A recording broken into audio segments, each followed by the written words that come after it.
Hi, everyone. I hope you're all having a wonderful Haystack. Thank you for having me up here. So yeah, as was discussed, my name is Lucas, and today I'm going to be talking to you about Smart Recall, specifically about enhancing local LLM conversations with conversational search and local embedding-aware context retrieval. So that seems like a lot, but I'm kind of break it down over the course of this talk. I'm going to be providing a lot of kind of implementation patterns and some kind of pseudo-code blocks. So please feel free to take some photos, maybe do some critiques or some comments and feedback, but I'm very sensitive, so please be kind. So before we begin, just a little bit about myself. As I said, I'm Lucas. I'm a machine learning engineer at Eliatra working on the Cortex Axiom project, which is something we've been working on now for a good few, coming up to a year now, honestly. And it's really centered around local LLM self-hosted implementations, conversational searches, RAG, and using your own personal data documents with kind of a conversational search container.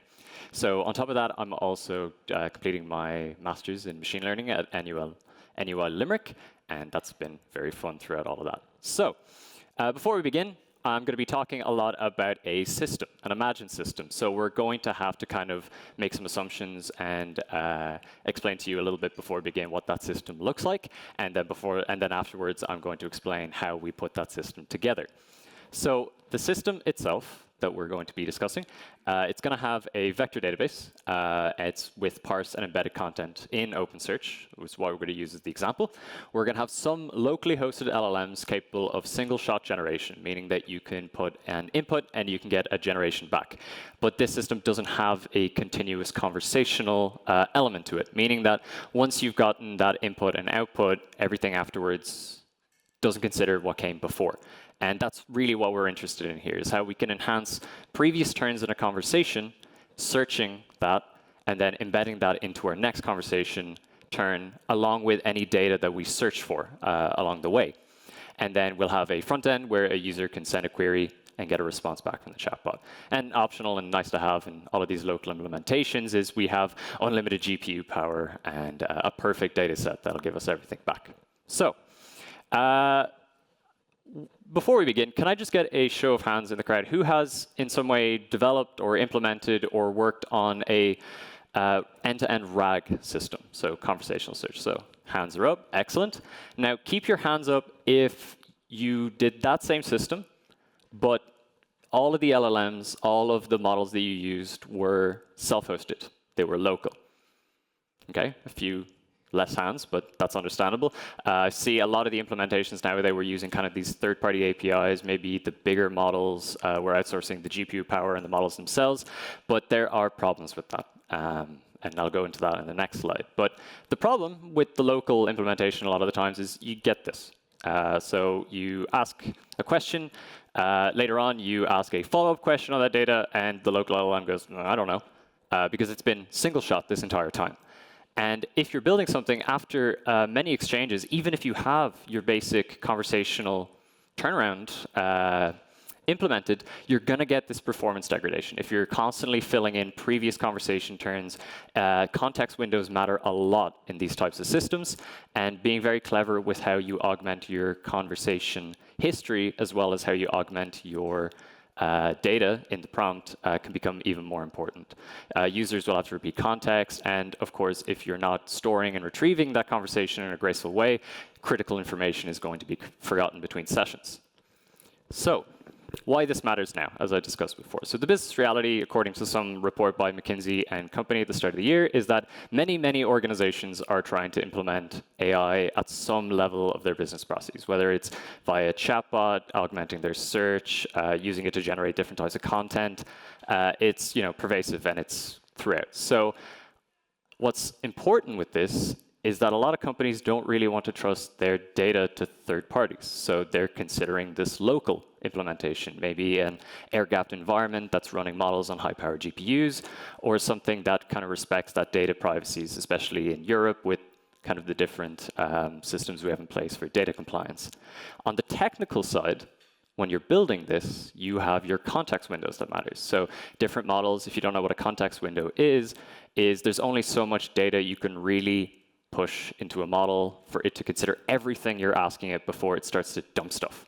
And this can be very important if you're doing stuff like RAG, if you're doing this conversational turn system, where you're trying to get it to remember not only the data that you're passing into it now, but everything that it said before, everything else that was considered before. On top of that, there's the lack of persistent memory when we go up a level, where if you're not storing that conversation and using it to append before and after, it's really just becoming this series of single one-shot prompts that you're having with a local LLM, rather than something that feels a bit more natural, like a conversation. And then, of course, very important is if you're having this conversation, if you're building this local chat implementation, and you're doing a search every single time a user asks a query, to try find a document that might be relevant to it when that context already exists in the conversation, you're just wasting compute. You're just doing these searches that don't matter, retrieving documents that already exist in the context of the history, and you're going to be losing time, you're going to be losing compute, and it's going to get very expensive.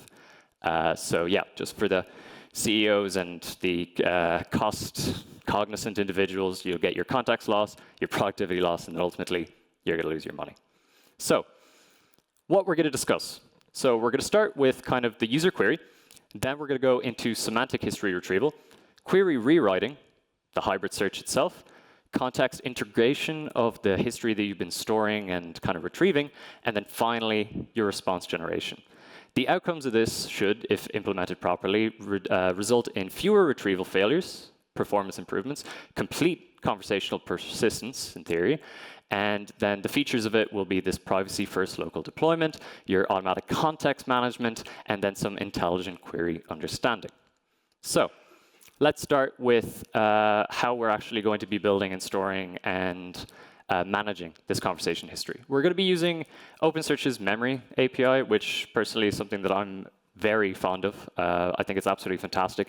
It's built into OpenSearch itself, and essentially it allows you to create this index where one index is one full conversation, and the documents within that index, one document is one turn in that conversation. So you've got your input, and you've got your response. But it can go even further than that, and I'll show you kind of in the next slides. So our implementation pattern when we're thinking about this is we're going to want to create our conversation first. We're going to enrich it with the metadata, so who's the user, what model are they doing, maybe they're from a department, and there's types of documents that they might be more likely to want to retrieve. And we're going to be thinking about what we're going to be storing inside of that conversation at a top level. And that could be things like the documents over time that are searched and retrieved, the IDs of those documents that have been referenced in previous conversations, and completion statuses, how many messages, whether we need to do a summary at a short, medium, or long-term range. After that, we get our message storage. So as I said, within that index itself, we have our documents, which are our turns. And we're going to kind of do something interesting with this. So before, when I originally had implemented this, we were creating our message at the very end. So we were doing all the generation, getting our documents, sending it to the LLM, getting the response. And at the very end, we just created the message and put all that content in. And then, cool, that was one turn, retrieve it for the next time. But what we changed it, we split it into two, where at the very start, we actually create the message. We update it with the existing metadata, whether it's an error when we actually started it, the sources which are empty at this time, the search strategies, and the token counts thus far. And then, at the very end of the generation, when everything was done, we would actually go back and update that message with the sources we had then retrieved and anything else that kind of had happened in between. So when we have this, we kind of create this pattern at the very end.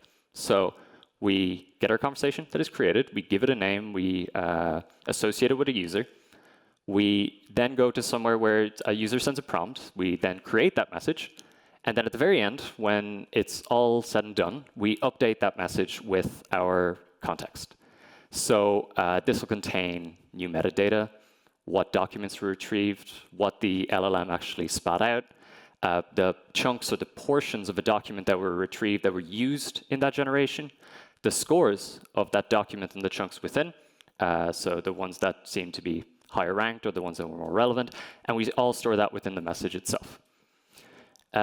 And this is kind of a slight overview of what maybe the data structure design for that might look like. So the metadata from our retrieved documents would be things like the text or the chunk that was retrieved, the file's name, the ID within the actual index, the score that it was given, the page index if you're chunking based on maybe like a PDF or you're kind of portioning your document up like that, and a modified if it was changed in any way. Then on the conversation side, the top level, when we're retrieving that history at later points, we get the current query, which is what the user is asking in this next turn, the previous user turn, the assistant turn, so that was the input and the response from the previous side, the relevant history thus far, and we'll kind of break down how we're retrieving that in a second, and then maybe the list of the messages, summarizations, or things thus far that we have been using to augment the conversation context. So some do's and don'ts in this from my kind of personal experiences. You do want to store your retrieval scores from the documents that you have been searching and using in conversations, timestamps when they were used, because a lot of the time, well, unless we do our semantic history searching, which I'll go into, sometimes a message from an hour, 2 hours, 10 days ago in a single conversation might not be immediately relevant to what a user is asking, but in some cases it can. So timestamps can be important here. And then don't store the raw embeddings in message metadata. The reason for this is they can grow just very quickly depending on the embedding model that you're using. And you're already going to be, depending on the system that you've implemented, seeing a little bit of chug if you're doing a hybrid search and you're scaling up to millions of documents. You don't really want to add an additional layer to that in the memory index itself. So the cool stuff, the semantic history retrieval. So when we want to retrieve our conversation context on top of the documents that we're retrieving, we could go with a naive implementation where we take the last 10 messages, 25 messages, 100 messages that have been sent in this conversation, and then just shove them all in to the response or the prompt for the response. And this doesn't really scale well, and also a lot of the time you're just going to be filling it with garbage, and as we've heard many, many times over the last 2 days is garbage in, garbage out.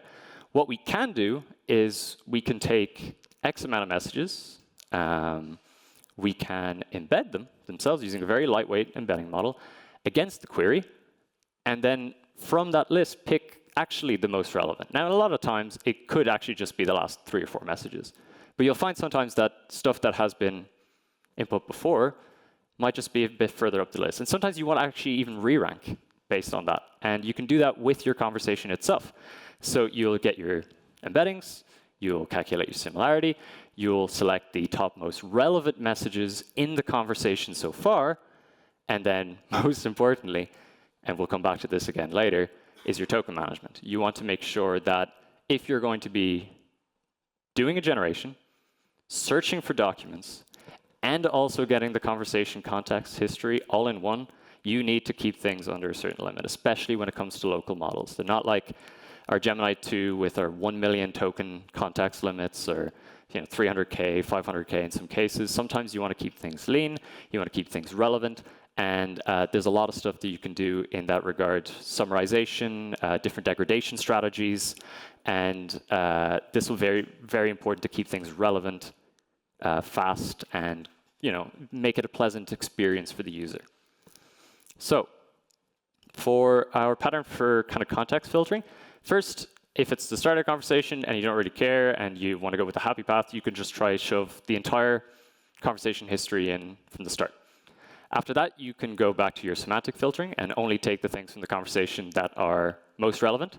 And then after that, again, if it's still too much, you can try some aggressive summarization. So take everything we've talked about so far, give me a brief overview of the conversation, and then just use that to provide the context for the next turns.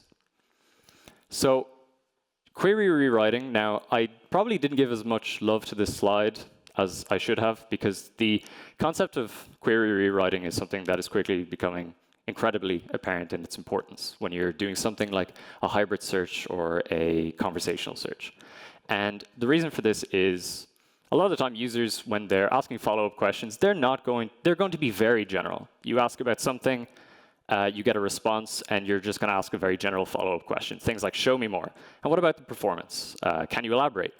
And if you're doing this conversational turn and you're storing this history, and you're also using the user's query to perform searches, something like show me more is not going to be very valuable when you're searching for documents in that manner. And that's why you should do something like your dynamic query writing and base it off of the conversational turns, the previous context. And this is just kind of like a little implementation snippet where if the user has been talking about Python, and that's all contained in the conversation context, and you retrieve that, you can then send it in and go, OK, rewrite it based on this context that we've discussed before. So something like show me more becomes show more Python async examples. And I've seen examples in our own implementations where this can get actually very granular, and it results in much better responses, and in hybrid instances, much better searches. So our hybrid search architecture. I personally have kind of started this cascading strategy a lot of the time when it comes to hybrid searches, because a lot of people, I think, stop at around maybe like the middle point here, where we're going to take our query, we're going to vector embed that, and use that for our vector search, and then we'll maybe do some keyword extraction from the original query and use that for the lexical, combine them in OpenSearch, normalize, et cetera, et cetera. But what I've been finding, and what's really important, is that there's a lot of context in a user's query that can be used to produce a much more granular search. Things like one thing that we're finding when we're working with business level documents is a lot of the time users tend to remember file names specifically. So if they're asking, let's say, about an email, and an email contains a PDF with a name, and they'll ask something like, oh, well, what's in the, I don't know, business rules doc PDF. If the user's saying that and putting that into a query, and you're doing a pure conversational search where you're taking a natural language query and trying to translate that to a specific search, something like an exact document match name means that you can just get very granular with that search immediately. You don't need to, you can fall back to the hybrid if you're unhappy with the results, but you could just do a specific file name reference search, maybe even just add in a hybrid element, but boost the file name or boost the specific term that you're finding inside that query to get that document back. And then this cascading strategy goes all the way through. So I think in one implementation that we have this specific, we've hybrid, we've KNN, and then if we're not finding anything, we'll just go for generic search. And then I think we have a nuclear option where if somehow, even after all of that, the documents are 0, we just very specifically send out the prompt, just don't answer. Just say you don't know, which is a famously hard thing to do with LLMs. They love to give you an answer regardless, but you see the prompt for this one. It's just like, please, just don't say anything. We didn't find anything. The search failed. And it works some of the time. So the hybrid search, now this is one of the many hybrid query structures you could potentially have, but this is just one that I'm throwing out as an example along with some performance tips. But we've got our lexical search, BM25. We're taking a whole query here. We're not even bothering with kind of the property breakdown, which I know might be a sin. I apologize. We're doing our match phrasing. We're boosting. We can also do this with file names. And then we're doing kind of our vector similarity search. Now, it's important to note in OpenSearch, there is only a certain amount of I think they're like queries, nested kind of bound things that you can actually put into a hybrid search before it just goes enough. I think currently the limit is maybe at around 6. So you have to be, you have to pick the best properties of those documents that you're storing when you're doing something like this. And that's essentially just an example of what you might want to consider in a hybrid query structure. So token management, going back to this one is super important. Especially, once again, in local models. You really want to be tracking where the value of your content that you're putting into a prompt is going. You want to really set aside, I'm going to be putting this much. First of all, actually, you want to understand the model that you're using quite intimately in regards to its token windows, what it can really manage, whether it prioritizes the content at the top of a prompt, the middle of a prompt, or the bottom of the prompt. There is kind of a lot of examples I've seen, a lot of reports where in many generation models, if you have a very long prompt, the stuff in the middle actually is less important than the stuff at the top, at the top or the bottom. And you'll actually see in one of the degradation strategies here, we just have a summarized middle. where it's like, okay, the important stuff is at the top, maybe system. The stuff at the bottom, maybe there's the question or the more relevant data. Everything in the middle is just kind of padding it out and providing that context. But a lot of the time, in longer prompts, it can get mixed up. It can be not considered as highly as top or bottom. So going back now to our tokens, we want to chop things up. So we'll give a certain amount of tokens to maybe our rewrite.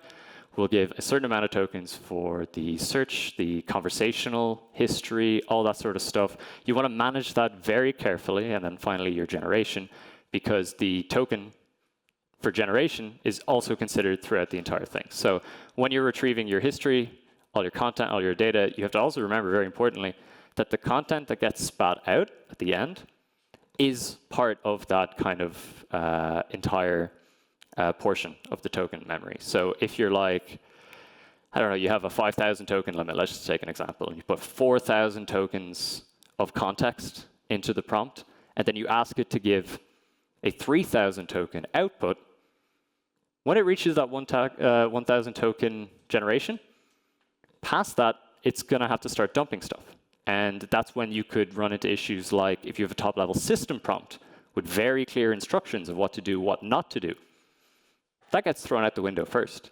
And you really don't want that if you're implementing important business logics, you know? So once you're managing your token windows, you found, I messed up.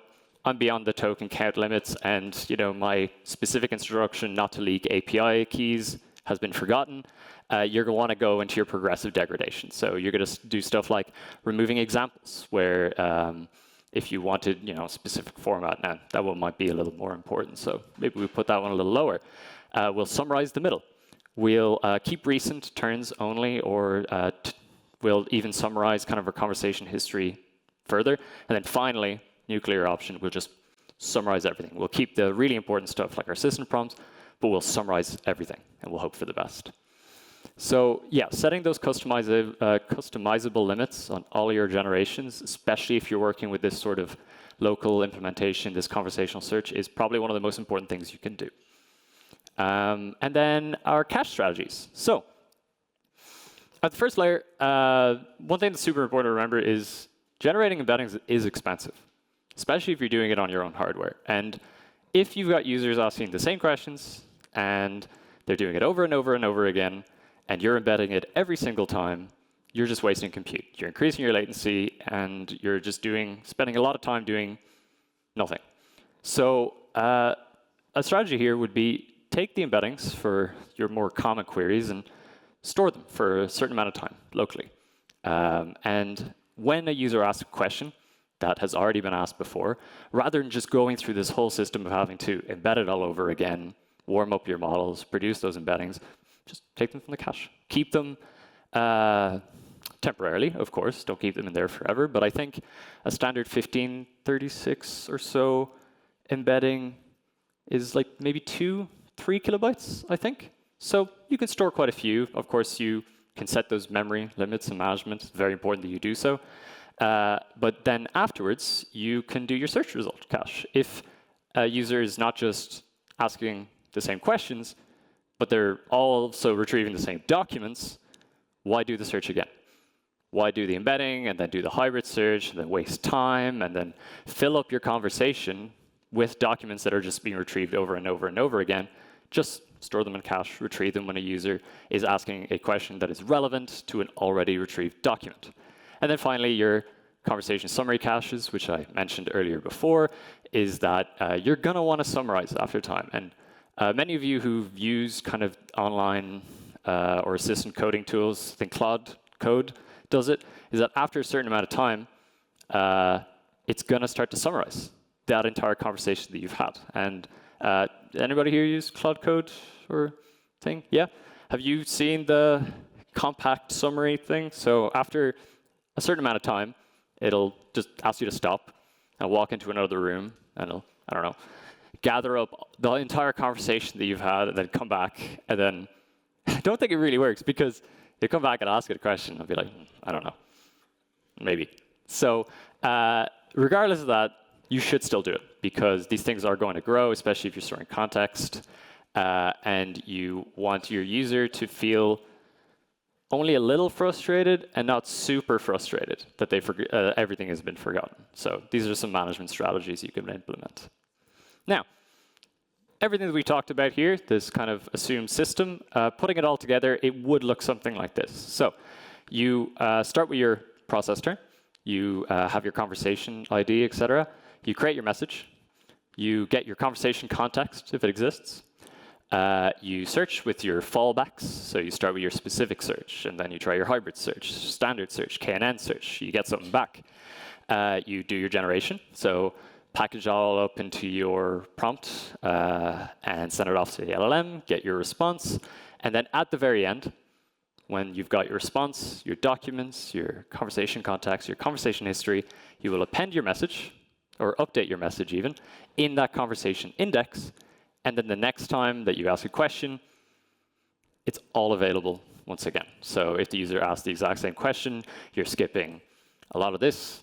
You're going straight into retrieving your, not even your embedding, but that document that was just referenced, and immediately being able to answer the question. And this can improve your generation a lot faster. So one or two common pitfalls to avoid. If you're doing something like your context conversation retrieval, don't be like me 6 months ago, where I was just like, hey, I'm going to take the entire conversation and I'm going to do it all the time, shove it in, and then pull my hair out wondering why the LLM just doesn't want to work. Instead, limit. Get your most recent messages, use your similarity search, and if you need more context, do so. Employ a mechanism to do so.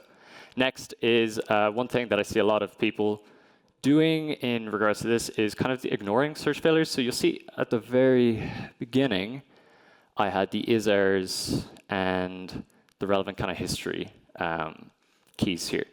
And if there was a search that just failed, you can just immediately move down to some sort of prompt where we go, we didn't find anything, let's move on. But instead, you can have some kind of fallback contexts. You can use the previous conversation history that maybe already had that context that had been in before as a follow-up conversation. Just use that, try to augment with that, and see how you do. So finally, on collecting your metrics, measuring impacts, some things, this is quite pseudocodey, but some things that you could consider in this local conversational system is your relevance precision, your context relevance, your average response times, that's always important. Whether or not you're hitting the cache. Are there a lot of documents that are being retrieved, stored, and then hit again? Should they be boosted in future conversations with other users with similar IDs within this assumed company? And then your search is saved, which ones are answered from memory. And one that I think is the most important of all is your conversation continuity. So how many turns is a user having in a conversational search service before they quit out, before they start a new conversation? Maybe it's for new context or whatever. And this can be super helpful for deciding how to manage your context windows. How many messages you could feasibly put in, how many messages you can expect to have per conversation index. And I think that is probably one of the most valuable metrics when trying to align with building a local conversational system. So we're going to wrap up soon.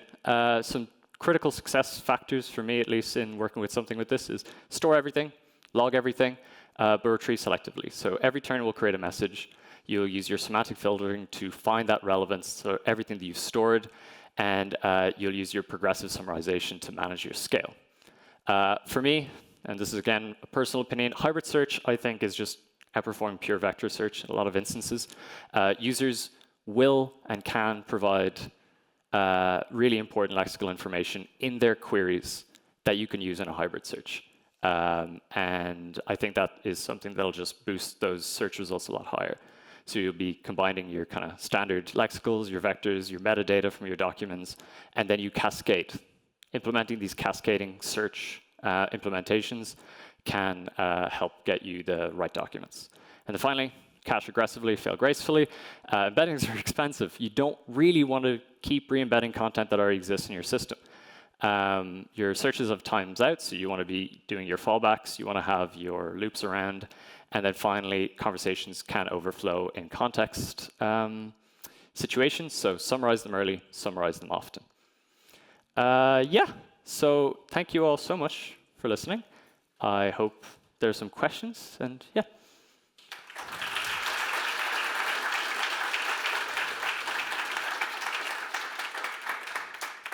Thank you, Lucas. Do we have any questions?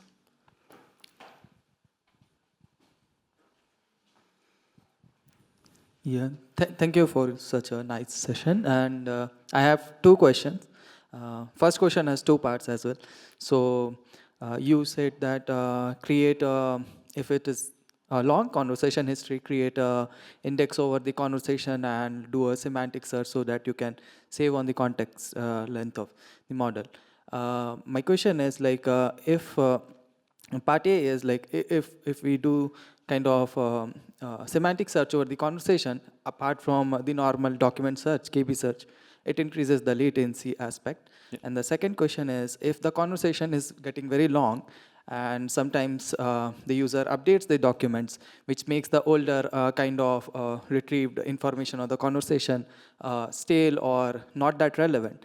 And when we like do the semantic search over the same conversation and picks out the old kind of history, that messes up with the new information that has come in the knowledge base.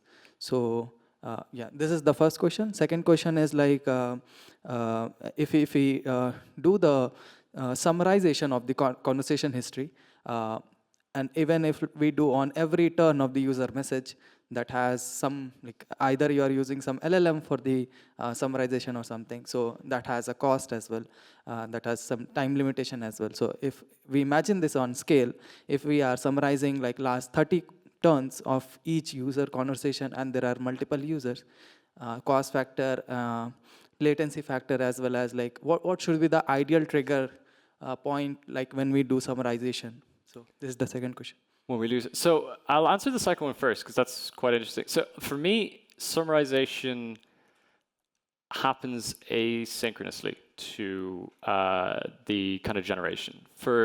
In my assumed system, I don't think that the summarization should happen alongside providing a generation to the user, but it should happen at certain stop points in your index. So in the same way that you would roll over or freeze an index after a certain amount of time or a certain amount of documents inside of it, summarization is going to happen in kind of the background. Now, will this introduce latency, especially if you're scaling up and you have, let's say, 1 million users who all hit a week-long or week-old conversation at once? Yes, you will hit some latency issues. You can maybe stagger it, but undoubtedly there will be use of compute to summarize all at once across different users. And if you're using the same GPU util to provide your generations to the users that is also doing those summarizations, that's something that you need to prepare for, whether it's from staggering or only allocating a certain amount of GPU util at that time to do the summarizations. But once those are done, those summarizations exist maybe in the top level of that conversation or kind of the user's personal index for the conversations, and it can be retrieved when it is complete for the next pass.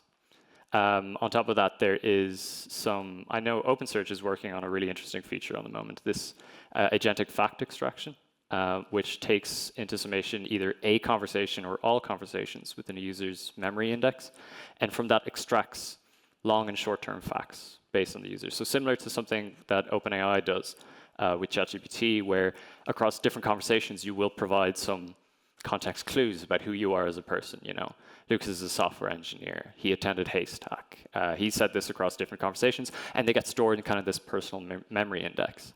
Unfortunately, we haven't been able to implement the agentic fact thing with local models just yet, but it's something that I'd be really interested to see if we can somehow jury-rig that to accommodate, you know, the doomsday summarization issue that could potentially happen. The second one is, the first question that you asked, could you just repeat it for me if that's okay? Yeah, so in semantic search over the conversation, there is some latency as well as like if we update the knowledge base or something which we are using as a source of truth, and we still use the semantic search over older messages, that will create kind of confusion in the final response. Yeah, so you're absolutely correct. So in that regard, this is why I was talking about before, we don't want to store our embeddings in the conversation context. We want to store maybe the input, the output, and sources used, whether they be file IDs or summarized or even full chunks of the document that you have. When you're just doing kind of that one-to-one search, the semantic similarity comes afterwards. It comes off the index itself. You've retrieved maybe 50 or 100 messages. You use a lightweight embedding model. This introduces latency to filter and re-rank those most relevant portions of the conversation, and then you insert them in. Yes, undoubtedly there is a latency introduction there. There's absolutely rough around the edges logic, I'll say, in that implementation, and there's certainly ways to improve it. But for the time being, at scale, it works well. But I'm sure that there's going to be pitfalls. Now, in regards to poisoning, the thing, that is a really interesting one. And this is why I mentioned timestamps earlier, because you're absolutely correct. If we're doing this search along many, many messages, maybe we have 100 or 1,000 turns of that conversation, and somehow, and most likely, a user's query retrieves something from the very start of the conversation, maybe 10 days ago or a month ago. More likely than not, that's going to not be relevant to the current turn. And if it's input into the prompt, it's going to poison it. And this is where your timestamp filtering comes into play. In a lot of cases, if we're doing something like an email search, if a user is asking about emails, people get lots of emails every week, and a lot of the time when they're asking about a specific email, they're talking about the one that they got within a certain day range, not one they got months ago. Same with these messages and conversation turns. But on the other hand, if a user is very specific and asking about, what did we talk about last week? The timestamps then come into play again, because you can use that, much like we use the file name boosting, we can use an LTE or some sort of date range filter to try actually focus specifically on a portion of a conversation that happened that time ago. So there are benefits and negatives to that implementation, and I think it is all in how you approach it and kind of the guardrails that you put in for that retrieval. I hope that answers your question. I have a question from the online audience. Do you have some experience or even advice on rolling back the context in conversation after it hits a branch that the user did not like or where it went wrong? That's actually a really, really good question. So in this implementation that I showed you, while I've never had to do it myself, so we're going to go, 1 second, let me just go all the way.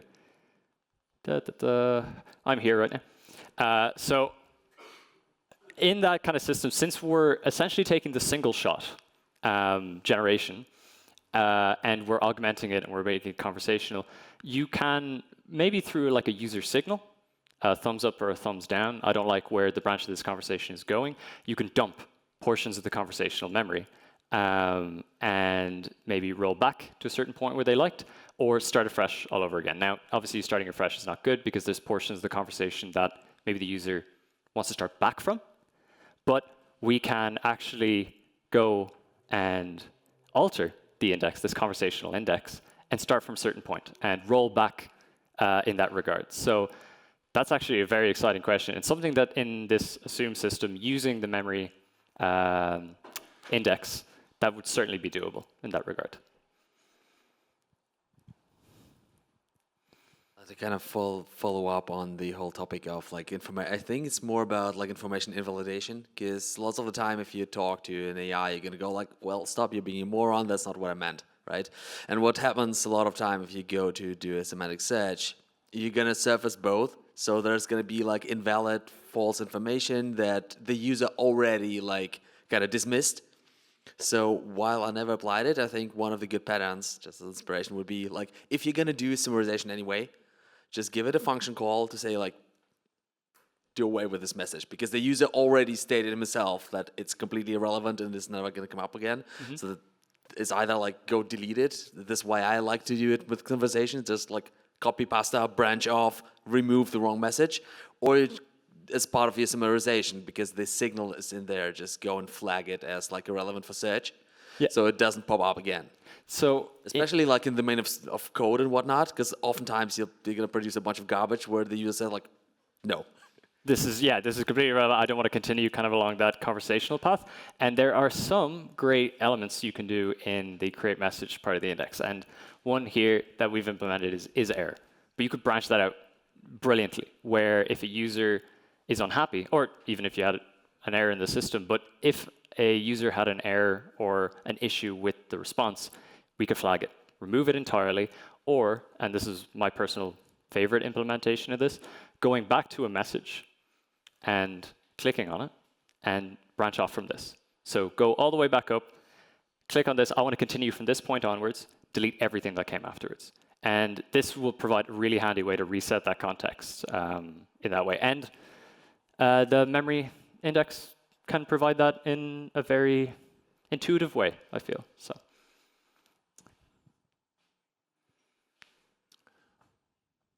Okay, no more questions. Then thanks again, Lucas.